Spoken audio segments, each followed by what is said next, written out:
Good evening everyone and welcome back to Spine Club TV. I'm your host Aldo, so let's get straight into the transfer roundup from today.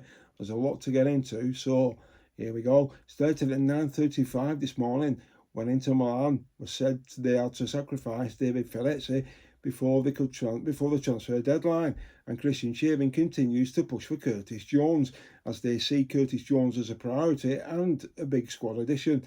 But completing the deal is going to depend on the financial situation and squad space at Inter Milan. Then, Fabrizio Romano gave an update on the Bradley Barcola latest, and basically he said that Barcola has said he's given the green light to Liverpool over personal terms. Negotiations between PSG and Liverpool continue because the club are in direct official conversation. It is up to PSG and LFC to come to an agreement on the fee, as PSG's valuation remains high. He went on to say, but I want to tell you about Bradley Barcola, and my understanding is that Liverpool remain in active talks, in daily talks and talks financially. There is still no agreement and no personal terms, and are not going to be an issue at all. Liverpool remain in active talks, and PSG and Liverpool know that they must improve their opening conversation. There were parts of Liverpool sending off an official bid telling PSG they didn't have the money. This is not the case. Liverpool start club-to-club talks indicated some numbers, and they're still very, very far away from what PSG want. But Liverpool remain in conversation with PSG, and obviously it is PSG. If they land Ferran Torres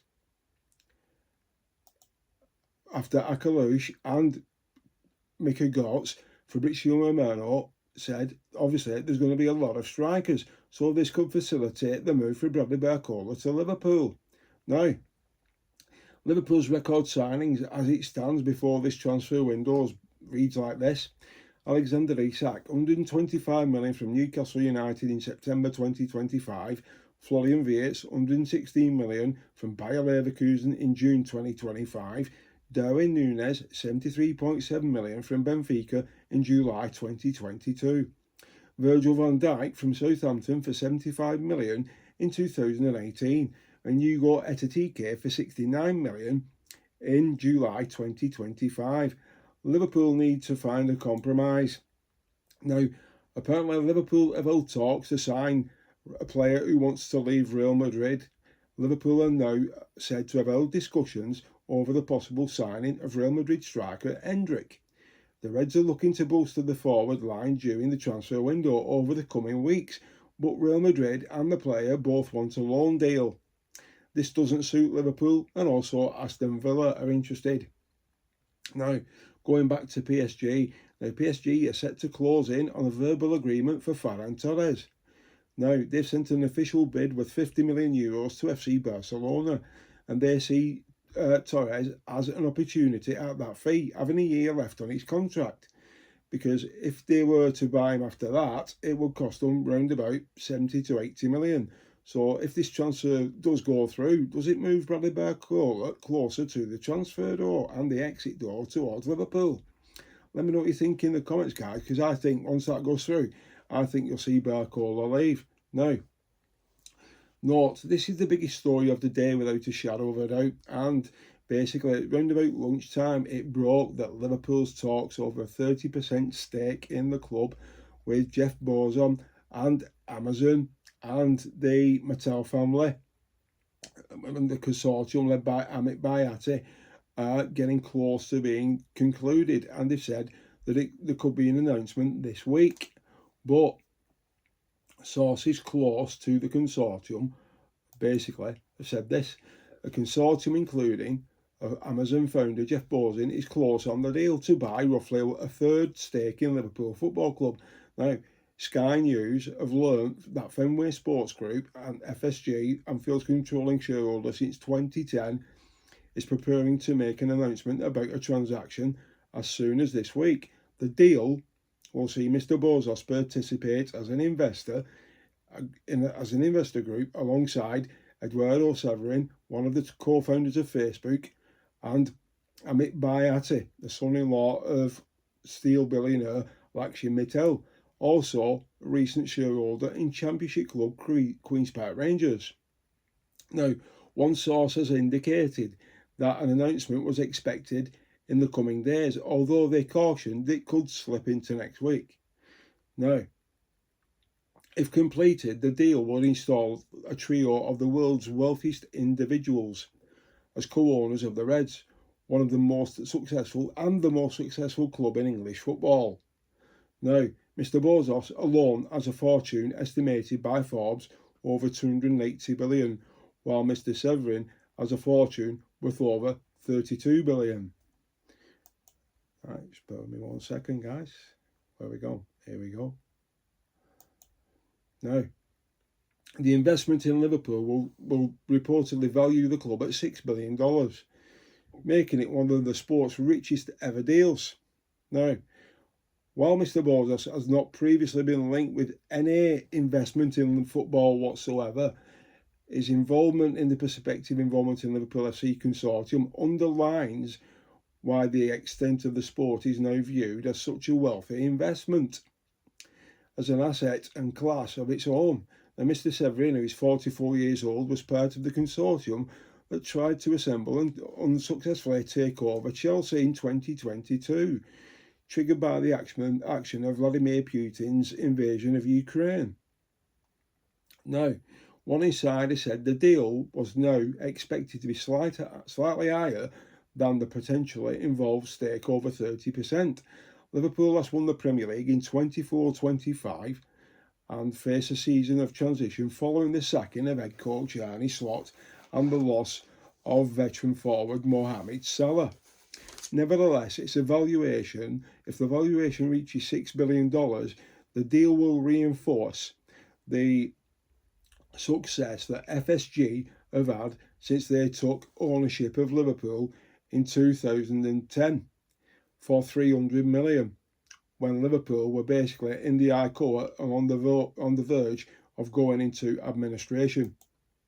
Now, John W. Henry, he bought the club in 2010, like I've just said, for 300 million, with the club in a troubled state. The financial arrival of such a super powerful consortium will fuel expectations to probably Liverpool fans and its members that they will ultimately seek outright control of the club. But a spokesperson for FSG has gone on to say that in the last month, the investment of a consortium led by Mr. Amit Bhatti has expressed interest in making a strategic minority investment in Liverpool Football Club. FSG declined to comment further on the potential timing of the deal. A spokesperson for the consortium led by Mr. Bhatti also declined to comment. The last time a stake in Liverpool changed hands was in 2023, when the Dynasty Group bought a small interest value, and it was valued at more than $4.5 billion. So, what are your thoughts, guys, on it up to now? Is it a good thing for Liverpool that they're going to be selling and 30%? But the thing is, Liverpool fans have been getting excited today when this was coming out, thinking that Liverpool are going to be going to have loads and loads of cash to spend on players and things like that. Now, basically, that is so far from the truth. It's laughable, because if this goes through, this deal, which it will, it's going to go through now because talks are extremely advanced, and they were when it first broke, to be fair. Now, the sum amount is $1.1 billion. Now, that's a massive amount of money. But 1.1 billion to Jeff Bezos is just like going out for a night on the bay and spending 50 quid. It's nothing to him. But let me make this crystal clear to you guys out there. When this goes through, the money doesn't go to Liverpool Football Club. It goes straight to FSG. So the club won't see any of this money at all, unless they decide at some stage along the line to reinvest it in players, ground infrastructure, or whatever it may be. Now, I've got a question I'm going to put to you now. Now, obviously, there's a question on the poll: how would you feel about FSG selling the naming rights to Anfield? Here's another question: how would you feel if the consortium buy the 30% and then, say, 18 months down the line, they buy Liverpool Football Club from FSG completely? How would you feel that if Mr. Bezos came out and said, Anfield's too small, 64,000 is not good enough, we need a bigger stadium. How would you feel if they said, right, Anfield needs redeveloping, but it's been redeveloped to its maximum, it can't go any further? How would you feel if they knocked Anfield down where it is and build an absolutely brand spanking new stadium, 100,000, to match Man United, which is going to get built, but in the same place as it is now? How would you feel? Because let's not be let's not get too sentimental here. I'll be honest with you, I've been going for over 50 years, so Anfield now is not the Anfield I know. It's changed completely. It's been totally redeveloped, so it's not. It's only a name. It's Anfield. It's a name. It's the area. But you can build a brand spanking new stadium and still call it Anfield. Or how would you feel if they called it Amazon Stadium? See what I mean? So many things can happen here. But anyway, let's get back to the transfer news. And so that's what's happening. And I think it's going to happen. But, and we finish on a really high note, Liverpool have basically signed the centre-back. It was done yesterday. He had his medical. He's done the media rights. And he's been unveiled tonight. And Ronald Araujo from FC Barcelona, he signed for Liverpool for 2026, subject to a work permit, which and international clearance, which won't be an issue, for 2026. So, who is Liverpool's new centre-back? What do you know about him? So here's the fact file on Ronald Araujo, the defender, who switched to the Reds and was confirmed today, subject to a successful permit, like I've just said, application and international clearance. He's vastly experienced, Araujo. He arrives as the Reds, having worn the Barcelona jersey since 2000 on 213 occasions across all competitions. Since his debut in 2019, of those outings, 143 were in La Liga, where he was involved in the Champions League on 35 times, and then 10 games in 2025 and the 2026 campaign. He's also scored 14 goals for Barcelona. Also, the Uruguayan is 6'2", and as part of the Barcelona squad, he yielded 3 championship triumphs in Spain, with title wins in 2022-23 and 24-25, followed by another one in the most recent seasons. It's his first honour. It was like Camp Nou. He came in the Copa del Rey in 2020, which he also won in 24-25. 3 Spanish Super Cup victories garnish his CV even further. And he was in the, he was named in the La Liga team 4 times. La Liga Team of the Year, 4 seasons running. So his first inclusion in the division's top 15 players by the votes of fans, captains and experts was in 21-22.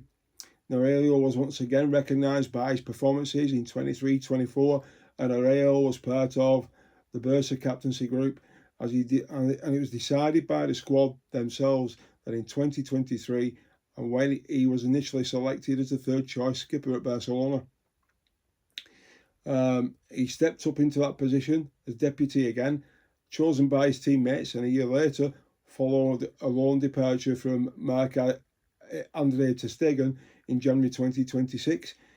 The armband was assumed, and Araujo standing up more than 6'2", his ability in the air, as shown by the stats from most recent campaign. Nobody in Barcelona squad contested more than aerial duels per 90.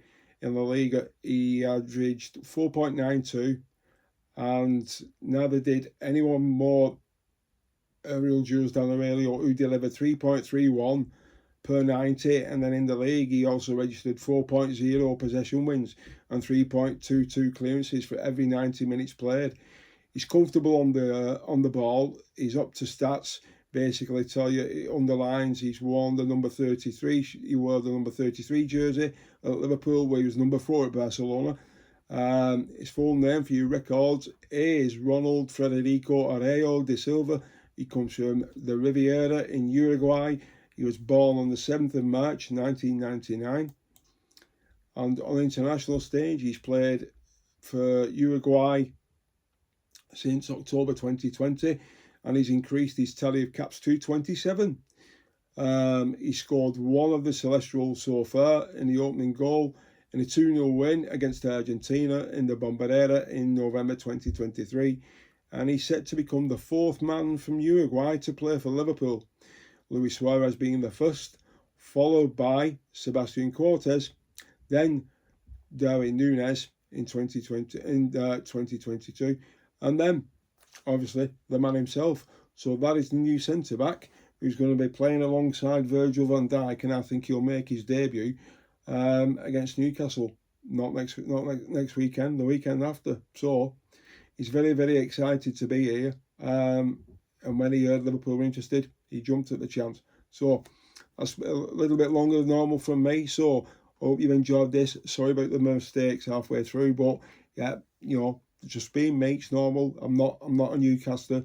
I'm not a pro. So thanks for watching. Do the usual thing. Hit the like and subscribe. Hit the notification bell. Keep the likes coming. There's a lot happening. I'll be busy again tomorrow as usual on the transfer front. And if anything breaks, I will bring it to you on Spying Club TV. So remember, as I always say, once a red, always a red. And you'll never walk alone. So take care, guys. And I will see you all soon. Thanks for watching. Bye for now.